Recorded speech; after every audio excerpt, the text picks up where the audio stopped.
Kia ora wanao, chubro. Today we're having a choice little correro about Te Reo Maori, the Maori language. First, here's something interesting. The English alphabet has 26 letters, but the Maori alphabet has only 15 recognized letters or sound units. They are A, E, H, I, K, M, N, O, P, R, T, U, and W, plus the two-letter combinations NG and WH. Although NG and WH each contain two written letters, they represent distinct sounds, so they are treated as individual units in the Maori alphabet. That also means Te Reo Maori doesn't normally use B, C, D, F, G on their own, J, L, Q, S, V, X, Y, or Z. Now, both English and Maori have the same 5 written vowels A, E, I, O, and U, but we pronounce their names differently. In English, we usually recite them as I, E, I, O, U. In Te Reo Maori, a useful pronunciation guide is R, R as in car, A as in egg, E as in sea, O as in or, and U as in two. So instead of I, E, I, O, U, try R, A, E, R, U, R, A, E, R, U. Once you have those 5 vowel sounds sorted, you're already well on your way because Maori vowels are pronounced much more consistently than English vowels. Now, WH is interesting. In most Maori dialects, it's pronounced rather like the English F sound, which is why wanao begins with an F-like sound. However, the precise pronunciation varies between regions and speakers. Then we have NG, pronounced like the sound in singer, not like the harder NG in finger. And don't forget the tehuto or macron, the little line above a vowel. It shows that the vowel is held for longer, and that can completely change the meaning of a word. So those macrons aren't decorative little racing stripes, length matters. One of the things I love about Te Reo Maori is how poetic it sounds. Take away, meaning river, or maunga, meaning mountain.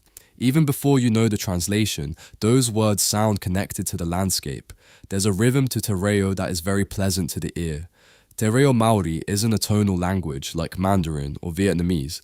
You don't change a word's meaning simply by raising or lowering the pitch of your voice. Vowel length and correct pronunciation still matter, but once you understand the sounds, Maori spelling is quite consistent. If you spend time around the language, listen carefully, and give it a proper go, you can begin picking it up surprisingly quickly. Choice. Another thing I appreciate is the restoration of original Maori place names. Taranaki Manga had a name long before Europeans arrived. Captain James Cook renamed it Mount Egmont in 1770 after an English nobleman who never even visited New Zealand. To me, replacing a beautiful established name like Taranaki with Egmont made no sense whatsoever. Thankfully, its official name today is Taranaki Manga. We have a similar conversation here in Dargaville. The town grew on land that included the Tunatahi block, purchased in 1872 by Joseph Dargaville, who then gave the settlement his own name.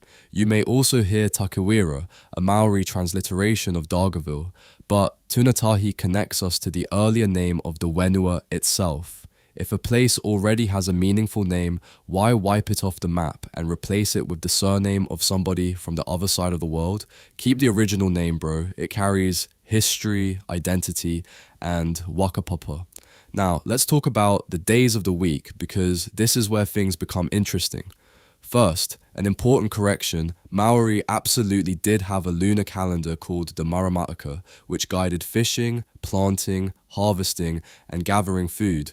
What Maori did not traditionally use was the imported European 7-day week.